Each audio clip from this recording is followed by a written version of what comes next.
es otro método para sacar máximos y mínimos. ¿Sí cumplimos el ejercicio de ayer, verdad? Sí. ¿Los dos? ¿Sí los acabamos o no? No. Bueno. ¿En dónde nos quedamos entonces? Yo le tomé foto. A ver, déjenme ver. Sí, sí.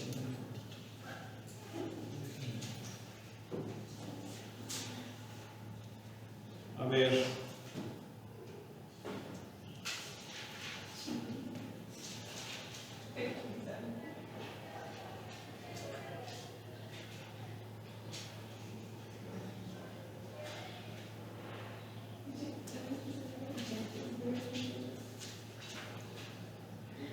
No, sí lo acabamos. Sí lo acabamos, habíamos quedado que era el punto 2,1. Nada más vamos a comprobarlo con la respuesta. ¿Qué ejercicio fue? 47. Del capítulo 14.7. 14.747. Quedamos que era el 2,1.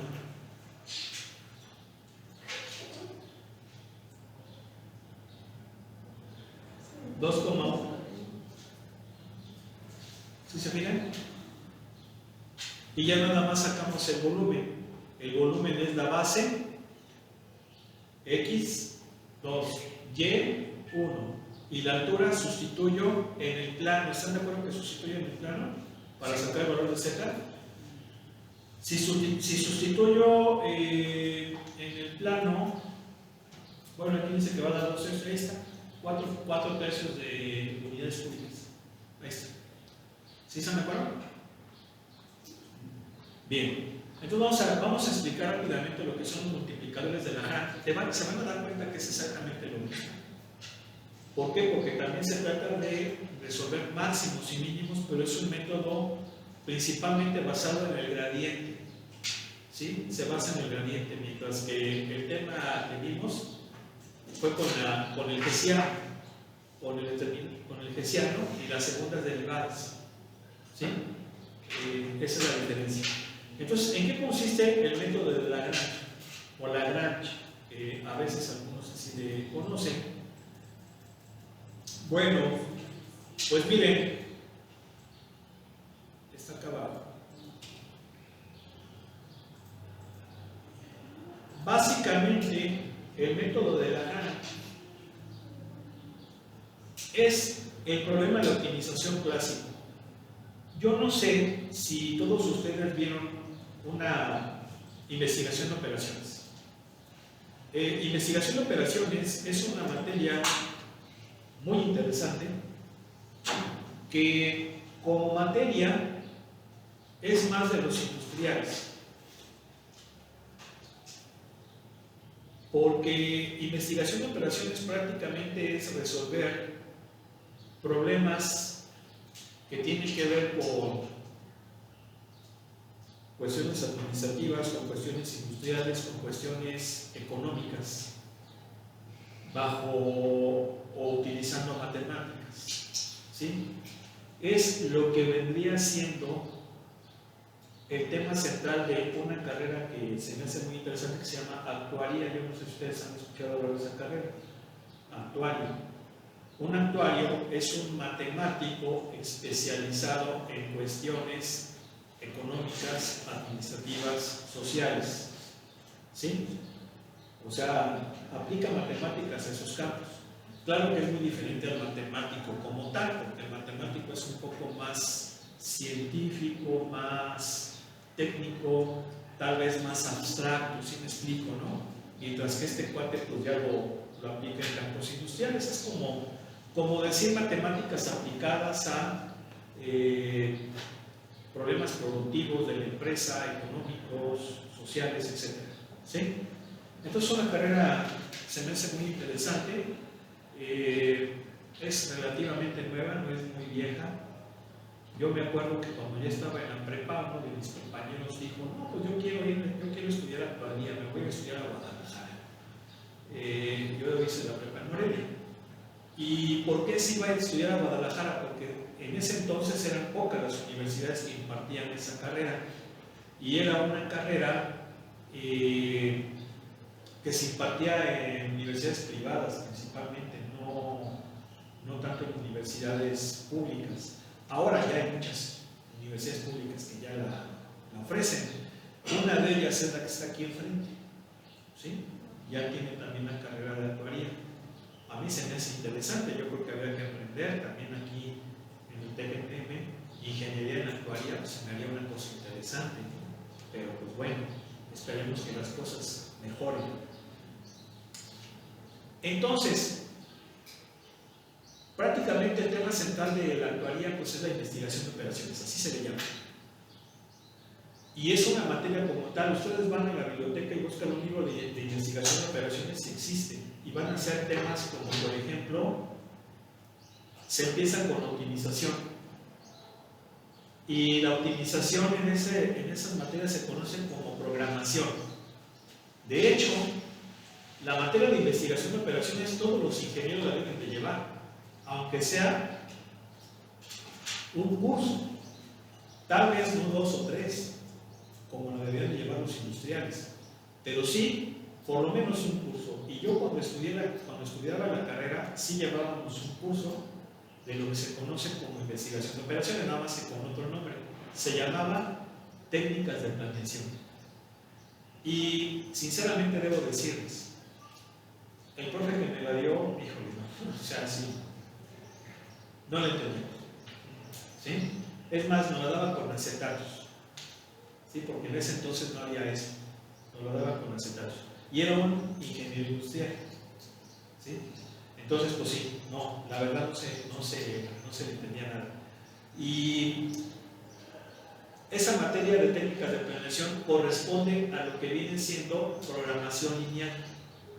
Programación lineal. Pero también hay programación no lineal, programación entera, programación estocástica, programación dinámica. De hecho, yo quise hacer mi tesis en ese tema, más que no se pudo. ¿Y qué diablos es programación? ¿Son programitas? No son programitas, sino que son algoritmos, pero algoritmos de procedimientos, no que te lo haga una computadora o un software. Claro que lo puedes utilizar un software para que hagas un programa, ya sea por ejemplo que lo hagas en C, C++, ahora está el Java, el Python. De hecho uno de los muy socorridos ahora es el Python. Aguas con el Python, tiene que ponerse al tiro en eso, Y los algoritmos, los procedimientos de técnicas de planeación que son reiterativos, se pueden hacer en un programa de computadora, ¿sí?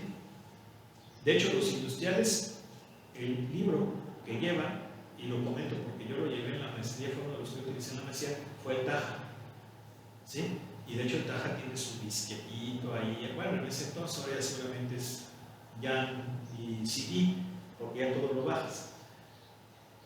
Entonces son algoritmos reiterativos, por eso son así, reiterativos, que tienen como finalidad optimizar.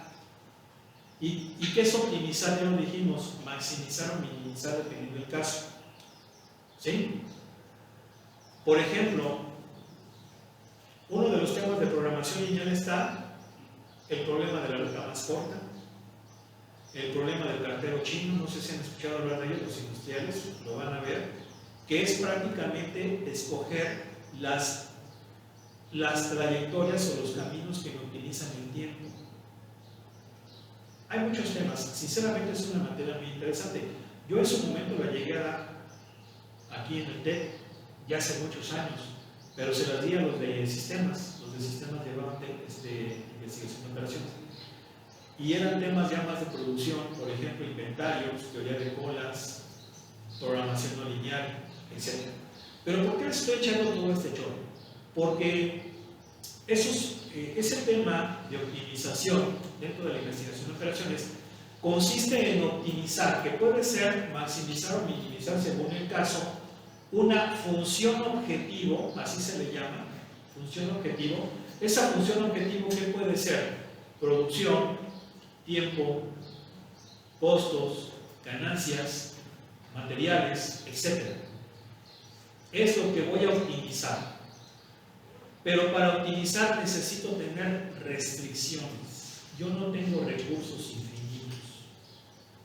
Tengo recursos finitos. Y esos recursos finitos se expresan matemáticamente con restricciones. Y eso que les estoy comentando ya lo hicimos. Por ejemplo, en el problema del cono, ¿quién era la función objetivo? La distancia de un punto a un punto fijo, ¿sí o no? Esa era la función objetivo. Pero están de acuerdo que tiene que haber limitaciones. No tenemos todo el espacio para poderlo resolver. ¿Quién era la limitante? El cono. Solamente un punto del cono, de ahí lo vas a encontrar el que sea más cercano. Esa es la restricción del cono. En el problema que hicimos ayer, ¿quién era la función objetivo? El volumen. Había que optimizar el volumen, ¿sí o no? Pero ¿cómo lo vas a optimizar? ¿Quién era la restricción? El plano, ¿sí o no? El plano te restringía. ¿Se entiende? ¿Esto qué quiere decir? Que esos problemas que nosotros analizamos con la segunda derivada, con el hessiano, se puede analizar como un problema de investigación de operaciones. Claro que sinceramente los profes que dan investigación de operaciones, estoy casi seguro que no lo ven así. ¿Por qué? Porque son generalmente de ingeniería industrial y digo, no hay ningún problema, pero es un problema matemático, ¿sí? Pero pues ellos dicen que pues no lo usan, como que no lo usan, pues ahí está, ¿sí? Aguas con los que les digan eso, aguas. Bien. Entonces, ¿por qué les digo todo este rollo? Porque precisamente para aplicar el método de los multiplicadores de Lagrange, tenemos que analizar el problema de optimización de esa forma. Optimizar una función objetivo sujeto a, incluso los libros de investigación de operaciones sí lo manejan, sujeto a tal restricción. Y vean cómo aquí lo tengo. Para encontrar los valores máximos y mínimos de esta función, esta sería mi función objetivo, sujeto a la restricción, aquí está la restricción, asumimos todos los valores existentes y que el gradiente de la restricción es diferente de cero. Pero aquí vean cómo la estructura es la que les comentaba. Tenemos una función objetivo y tenemos restricciones. Ahora, los ejercicios que hicimos el día de ayer nada más había una restricción. ¿Como cuál? La del cono y la del plano. ¿Se acuerdan? Había una restricción. En un problema, por ejemplo, de la industria, las restricciones pueden ser muchas. Mano de obra, cantidad de material, demanda, costos, líneas de producción trabajando. ¿Se fijan que hay varias restricciones? Es un problema más común. Bien. Entonces, ¿en qué va a consistir este problema? Nada más tenemos optimizar una función sujeto a estas restricciones. ¿Sí se entiende, verdad? Entonces lo que nos dice el método de los multiplicadores de Lagrange es una receta, es un algoritmo. Paso número 1. Plantea esta ecuación. ¿Quién es esta ecuación? El gradiente de la función objetivo igual a lambda veces el gradiente de la restricción. ¿Sí? Ese es el primer paso. Y aparte, que resuelvas también esta ecuación. Es decir, vas a plantear dos ecuaciones. La primera es el gradiente de la función objetivo igual a lambda veces el gradiente de la restricción y resolverla junto con la restricción como tal. Una vez que encuentras esos valores que satisfacen a estas dos ecuaciones, lo que vas a hacer es evaluarla en la función objetivo. ¿Sí? Y el valor más grandote va a ser el máximo y el valor más pequeño va a ser el mínimo. ¿Se entendió? Sí. ¿Sí? Bueno, pues vamos a hacer un ejercicio.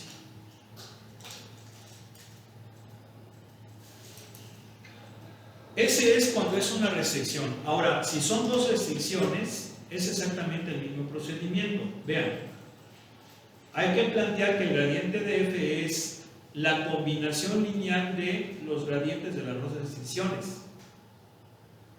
Lambda, gradiente de la primera restricción, más mu, gradiente de la segunda restricción. Ahora, ¿quién diablos es lambda y quién es mu? Pues esos lambda y mu son los multiplicadores de Lagrange. Son números que hacen posible que el gradiente sea igual a esa suma a esa combinación lineal de los gradientes de las restricciones cuando son dos, o que sea igual al gradiente de la restricción. Ahorita vamos a tratar de dar más o menos una explicación de esto para no profundizar tanto, pero pues algo. A ver, agárrense uno del 3 al 6, nada más. Ya para qué le hacemos tanto a la jalada. Sale.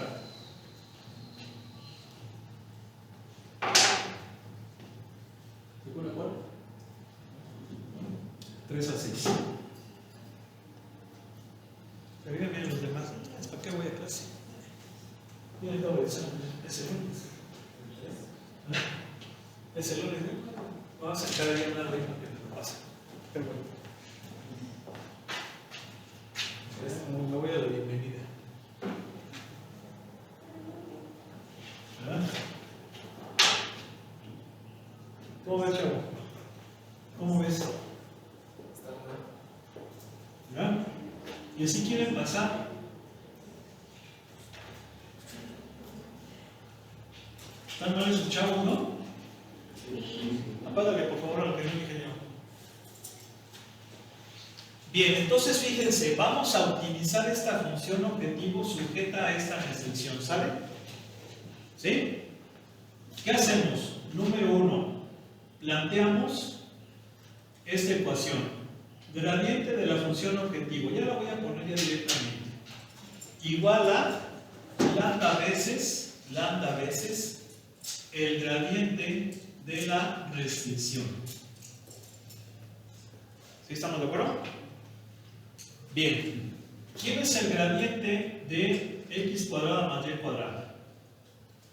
2x, ¿qué? A ver, démela, chavos, a ver si es cierto. ¿Quién es el gradiente de esto? 2x por 2y. No, ¿qué pasó? ¿Qué pasó? ¿Qué es el gradiente, ingeniero? ¿Qué va a ser el gradiente? Por eso, ¿pero qué va a ser? Sí, lo que dices está bien, pero ¿qué va a ser? Rápido. ¿Qué va a ser? ¿Qué va a ser? ¿Qué es? ¿Qué es? ¿Qué es? ¿Qué es? La segunda derivada. No, es un vector, ingeniero. ¿Sí o no? Sí. Entonces, ¿cómo va a ser, ingeniero? Dime. Dime. Sale. A ver usted. ¿Cómo va a ser? Rápido, chavos. Rápido. A ver, hijo.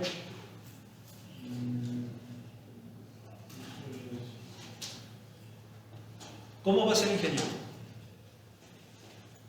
Rápido. 2x en y más 2y en j. ¿O sí, no? Igual a lambda veces, ¿quién es el gradiente de esto? Sale.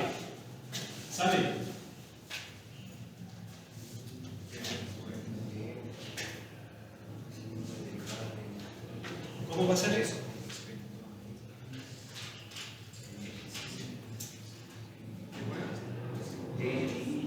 Y más x en j, ¿no? ¿Sí o no?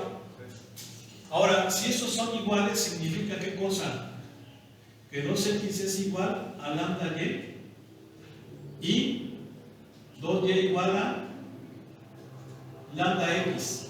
¿Sí están de acuerdo o no? Bien, aquí tengo esas ecuaciones. ¿Cuántas incógnitas son? Son 3. Me falta una ecuación. ¿Quién es la ecuación? La restricción. ¿Sí se acuerdan? Ya tengo mis 3 ecuaciones. ¿Cómo lo resuelvo? Bueno, pues puedo despejar, por ejemplo, a x de estas dos. A ver, voy a despejar a x de aquí. me va a quedar 1 sobre y, y la voy a despejar, por ejemplo, de la primera. Me va a quedar bien lambda y sobre 2, y las igualo. ¿Sí están de acuerdo, no? Las igualo.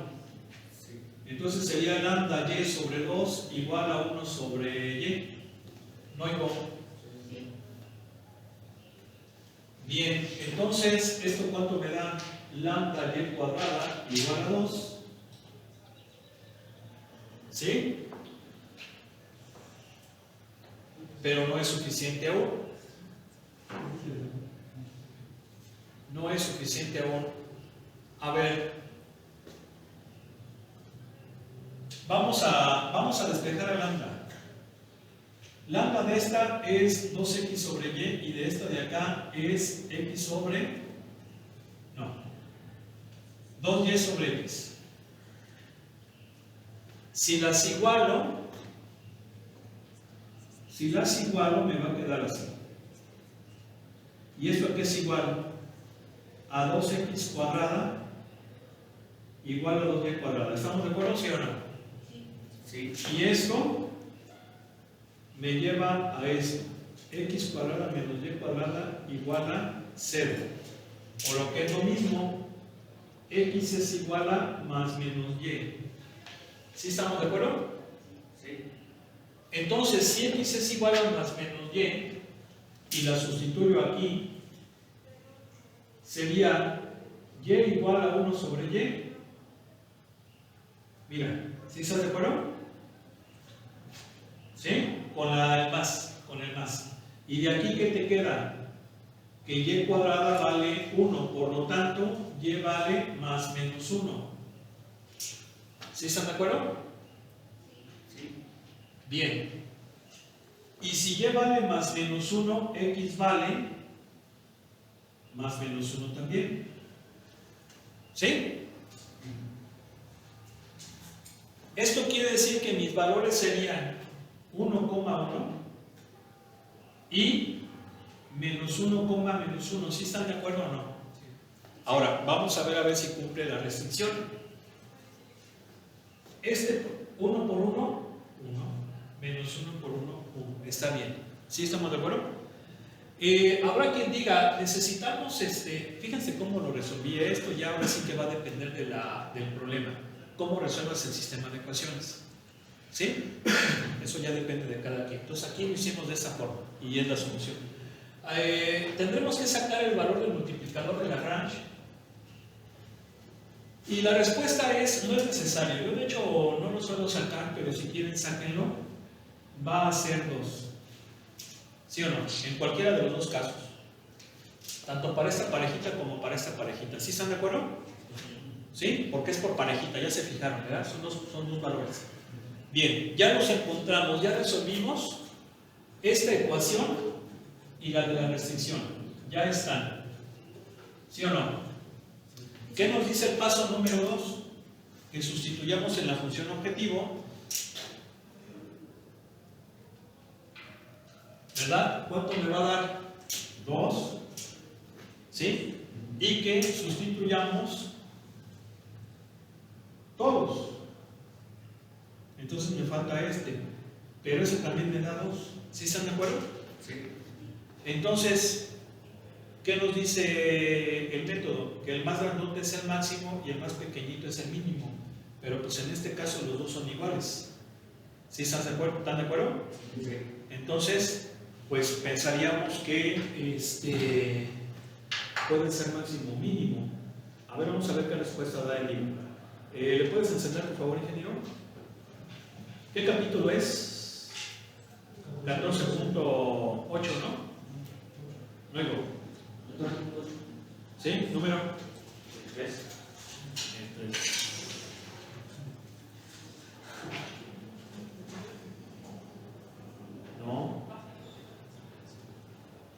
No es el 3. Ah, sí es el 3, pero 14.8. Sí.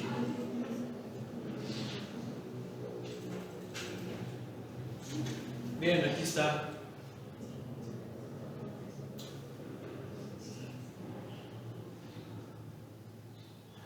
es 2, pero aquí dice, aquí no hay máximo valor mientras que la restricción permite que X o Y sean arbitrariamente grandes. De aquí a, pero aquí hay una cosa, fíjense, X cuadrada más Y cuadrada es un ¿qué?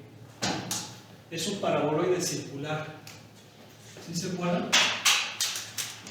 Bueno, ¿sí están de acuerdo? Es un paraboloide circular.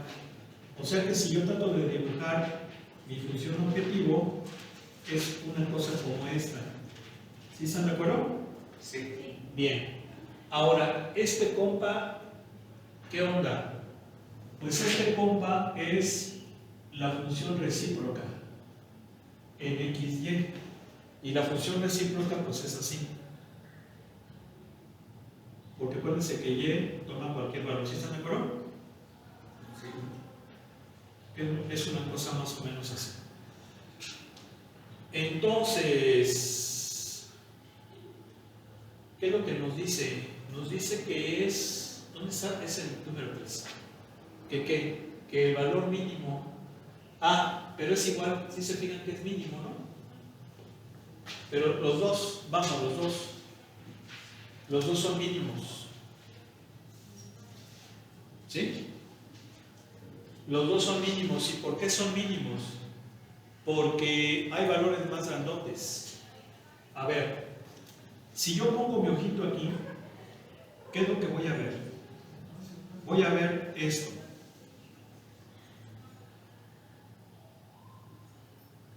A ver, voy a ver esto. ¿Sí están de acuerdo? ¿Sí o no? Entonces, ¿cuál es el valor más grande de la función?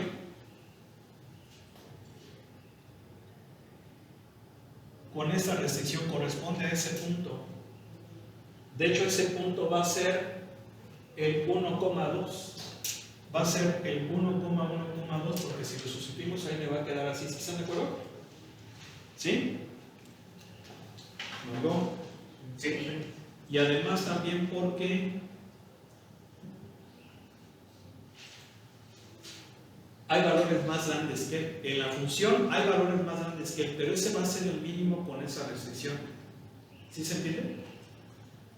Ahora, no es el único. ¿Por qué no es el único? Porque está el otro también. Es que esta función, a ver, vamos a graficarlo para que quede claro. Voy a graficar los superficies. ¿Están de acuerdo? Sí. A ver.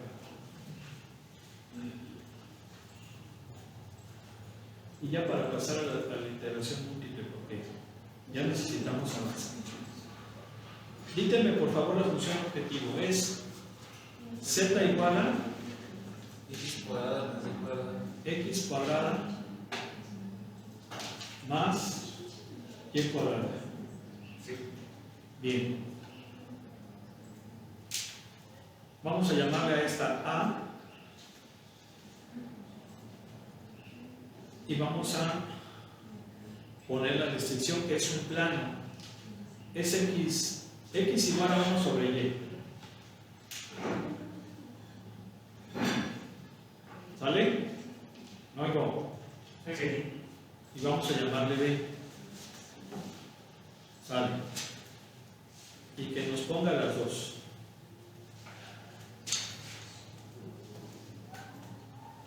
Vamos a ver.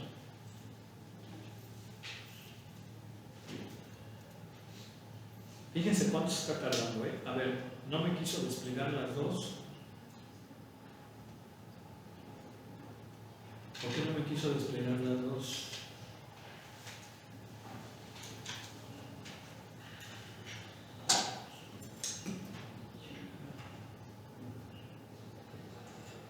No, a ver, pero aquí yo le puse show. Es show. No sé por qué me salió con esa onda. Ahí está. Vean. ¿Sí se fijan que es como lo que les puse ahí? Bueno, yo estoy mal, no es una recta como esas, disculpen, ahí sí yo me equivoqué. Sí me equivoqué. Pero, vean, es un valor de por aquí. ¿Sí se me acuerdan? Pero hay más grandotes. Hay valores más grandes en la función objetivo. ¿Ese cuál va a ser? El más pequeño restringido a esa acción, pero es por los dos lados, ¿no se fijaron? ¿Sí? Sí. ¿Vale? ¿No hay go? Sí. Bien. Denme chance y si quieren uno de los dos problemas, ustedes me dicen cuál. Ya no se los voy a poder explicar porque ya tenemos que ver la integración múltiple. Pero voy a tratar de hacer un vídeo explicando cualquiera de los dos anteriores por multiplicadores de Lagrange. Va a dar lo mismo. ¿Sí? Va a dar lo mismo. Y ahí pues ustedes verían cuál les conviene, cuál les gusta, cuál sería mejor, etc. ¿Queda claro? Sí. Bien. Pues vamos a continuar entonces. Pasamos a integración múltiple, que pues, prácticamente es la cereza del pastel. ¿Sí? ¿Y qué es esto de integración múltiple? Bueno, ese tema de integración múltiple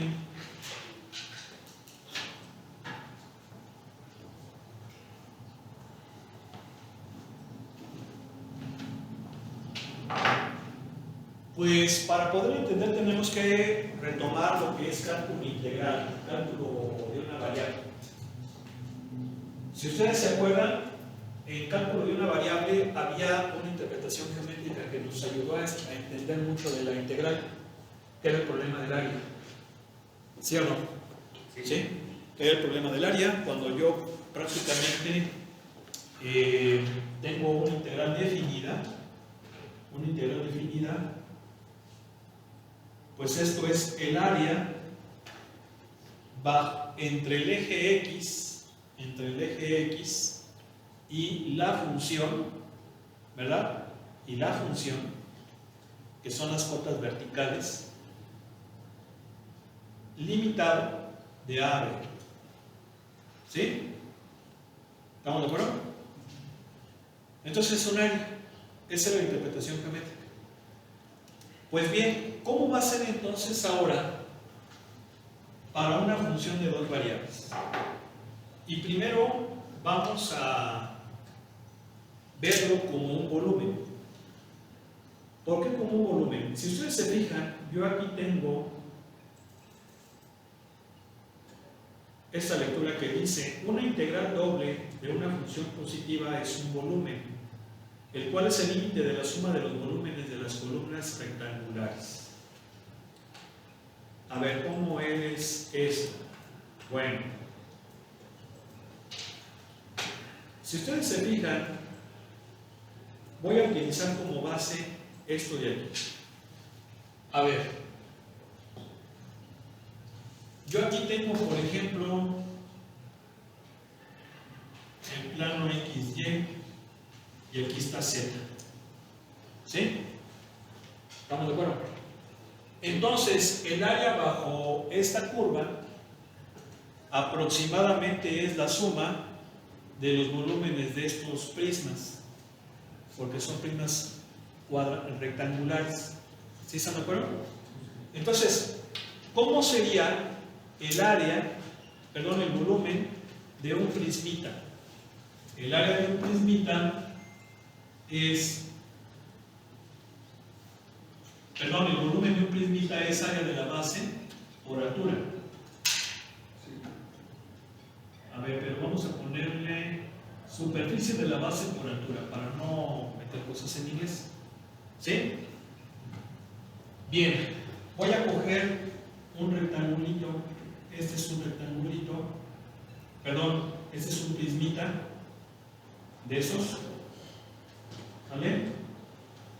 Y su base es un rectángulo cuyas dimensiones son un delta X y un delta Y. ¿Por qué? Porque hago una partición en X y una partición en Y. Si yo pongo mi ojo aquí arriba, lo que veo, a ver aquí para, lo que veo es que el plano XY, vean, hago una partición. Si se fijan, aquí es cuando pongo mi ojo arriba. Entonces, esta es la partición que hago del volumen bajo la superficie, donde X varía de A a B y Y varía de C a D. Entonces hago una partición. ¿Sí? Ahí tengo las áreas de las bases de los prismas. Pero me falta la altura. ¿Quién va a ser la altura de esos prismas? Bueno, pues la altura va a estar determinada por un valor dentro de la región de cada cuadrilla. Acuérdense que si yo quiero mayor exactitud, pues puedo decir, a ver, yo puedo tomar por ejemplo este punto. ¿Por qué? Porque me da un mayor ajuste a la altura con la función. Estos puntos negros, si se fijan, no son el mismo punto, sino que están elegidos no de forma arbitraria, sino aquella que aproximaría mejor ese prisma a su parte bajo la superficie. Y esos son los puntos muestrales que también se habló en cálculo integral. En cálculo integral los valores muestrales eran el que estaba a la derecha, el que estaba a la izquierda o el que estaba a la mitad. ¿Se acuerdan?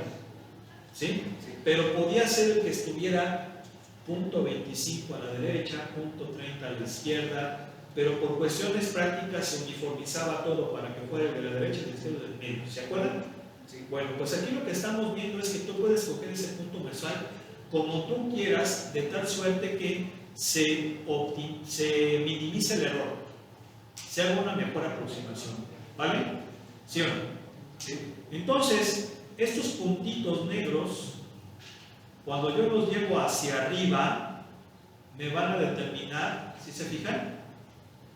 Las alturas de los prismas. Entonces ya voy a tener el volumen, y si sumo esos volúmenes de los prismas, voy a aproximar al volumen real.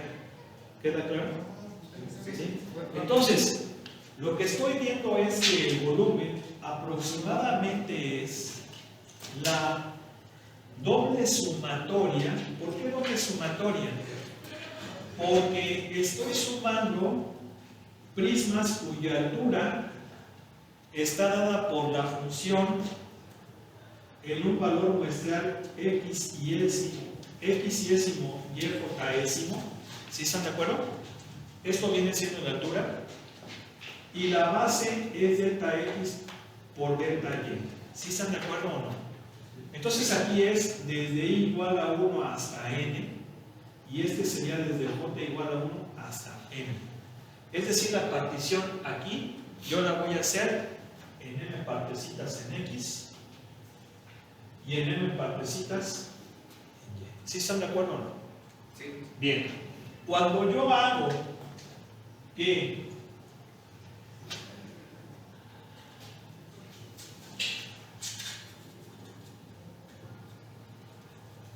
m y n tiendan a infinito, ¿sí? Entonces, ¿qué sucede? Bueno, aquí no lo voy a poner así, sino que lo voy a poner así: delta x y delta y tienden a 0. Obviamente eso es lo que pasa cuando m tiende a infinito y m tiende a infinito. ¿Qué pasa? Que delta x tiende a 0 y delta y tiende a 0. ¿Sí están de acuerdo? Entonces así se ve mejor. Cuando yo hago que eso pase, entonces ¿qué sucede? Que estos valores muestrales van a ser el mismo punto y esos prismas se van a convertir en líneas, ¿sí o no? Porque van a ser infinitamente delgados. Y entonces, si yo sumo eso, voy a obtener el valor real del volumen. Y entonces va a ser así: una doble integral. Una integral por cada sumatoria. ¿Sí estamos de acuerdo? Sí. Delta x, perdón. Las deltas se convierten en diferenciales. ¿Sí están de acuerdo o no? ¿Sí? Hagan de cuenta. ¿Cómo se llama esa sopa? El espagueti. Me gusta muchísimo. Sí, yo cuando se me antoja un espagueti, pues voy al supermercado y compro la bolsita de espagueti. Y son, ¿qué cosa? Son como tubitos, ¿sí? Obviamente de pasta, muy delgaditos y están de acuerdo, hay de diferentes grosores. ¿Sí? Bien, pero aún así, si yo los agarro todos juntos, son un volumen, ¿sí o no? Sí. Y aunque estén delgaditos, sigue siendo un volumen. Entonces hagan de cuenta que cuando delta X y delta Y tienden a cero, que es cuando la partición se hace infinita en ambos lados, se hacen esos rectángulos delgaditos, pero aún así te van dando el volumen. Y ya cuando son muy delgados, prácticamente ya no es, te dan el volumen exacto. ¿Sí? Es el mismo principio de la integral que vieron en el cálculo diferencial. Mira, aquí lo podemos ver. Si yo, por ejemplo, bien, aquí está lo que les decía. Bueno, aquí algunos sí lo ponen como M y N. Si se fijaron que yo lo había puesto así también, ¿verdad? Pero decidí cambiar, es lo mismo. Vean, y este es el valor muestral. Entonces, ya cuando esto pasa, ya tenemos el volumen exacto. Y lo podemos ver aquí. Si se fijan aquí, la partición en M y en N es de 4. Entonces yo tengo una aproximación del volumen, nada más. Pero esa aproximación se va haciendo más exacta conforme el tamaño de la partición aumenta, que es cuando M y N tiene infinito, lo que implica a su vez que delta X y delta Y tiendan a 0. ¿Sí estamos de acuerdo? Sí. Y entonces pues ahí estamos. Muy bien. Eso es un preámbulo para entender cómo son las integrales dobles.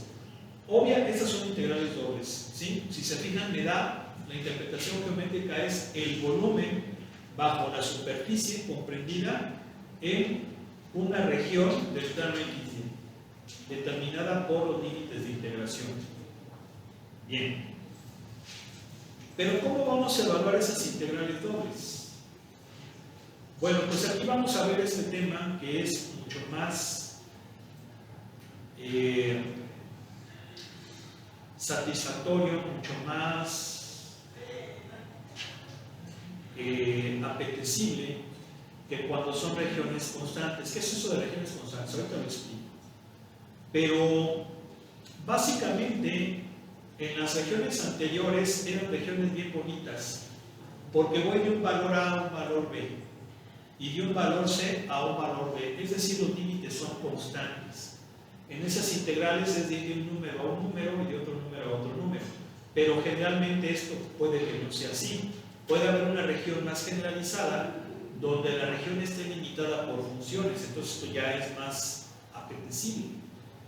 Y entonces, ¿cómo le vamos a hacer? Bueno, pues aquí vamos a darnos cuenta de que existen dos tipos de integrales, dependiendo el orden de integración.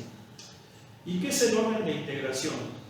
El orden de integración es precisamente cómo vamos a hacer la integral. En este caso, primero integro con Y y luego integro con X. Pero también la puedo hacer así. Primero integrar con X y luego integrar con Y. Ese es el orden de integración. Es lo mismo que el orden de derivación en las parciales. ¿Sí se acuerdan? ¿Sí? Entonces, ¿cuál me conviene?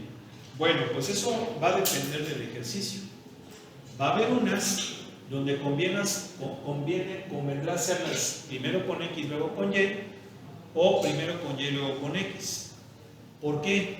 Porque seguramente puede ser que si lo haces de una forma sea más complicado o tal vez imposible de hacer, a que si lo haces de cambiando el orden. Entonces, las integrales tipo 1 son aquellas donde X va de un valor constante a otro valor constante y Y va de un valor variable a otro valor variable. Esas son las regiones tipo 1. ¿Y qué tiene que ver esto con las integrales? Bueno, porque el orden de integración va a depender de la región. ¿Sí? Entonces, esas son tipo 1. ¿Cómo son las tipo 2? Las tipo 2 son al revés. Las tipo 2 es donde y va de un valor constante a un valor constante y la x va de un valor variable a un valor variable. Ahora, esos valores variables obviamente que son funciones. Entonces, si en las tipo 1 estamos diciendo que x va de un valor constante a un valor constante y y va de un valor variable a un valor variable, quiere decir que esas variables son funciones de x. ¿Sí? De la misma manera, cuando son tipo 2, estamos diciendo que y va de un valor constante a un valor constante y la x va de un valor variable a otro valor variable, pero tiene que ser función de y. ¿Queda claro? Sí. Bien.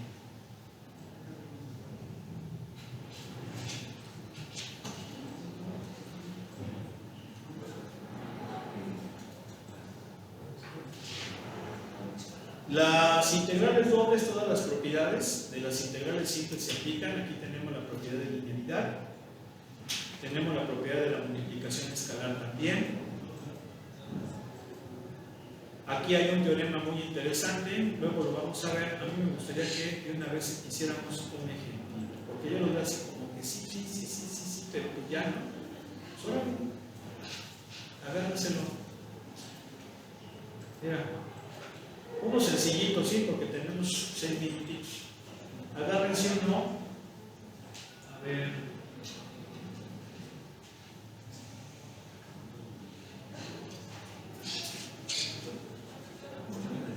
A ver, agárrense uno del 19 al 21.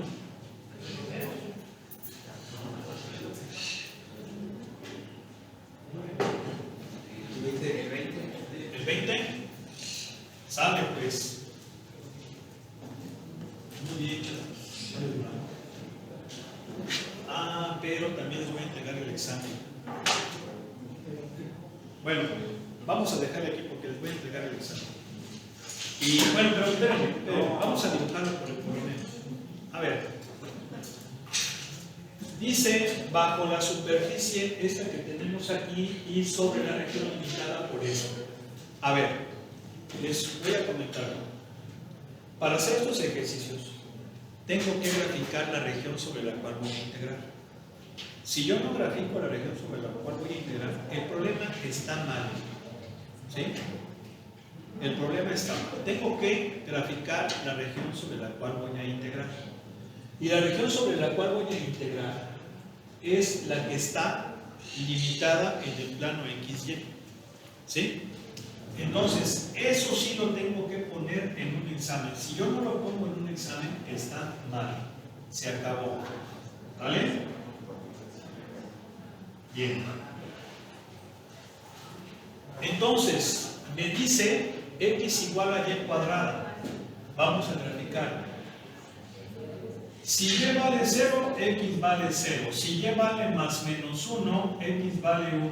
Si y vale 2, perdón, si y vale más menos 2, x vale 4. ¿Sí estamos? Sí. Y entonces tenemos que es esta parábola. ¿Sale? Sí. ¿Esta cómo se llama? X igual a y cuadrado. ¿Estamos sí o no? Sí. Bien. Y luego esta de aquí es la función cúbica. Si x vale 0, perdón, si y vale 0, si y vale 0, pues x vale 0. Si y vale 1, x vale 1. Si y vale menos 1, x vale menos 1. Con 2 va a valer 8. Eso ya se va a disparar acá. A ver, ¿sí estamos de acuerdo que es una cosa como esta? Sí. Bien. ¿Cuál es la región limitada por esas dos funciones? Esta.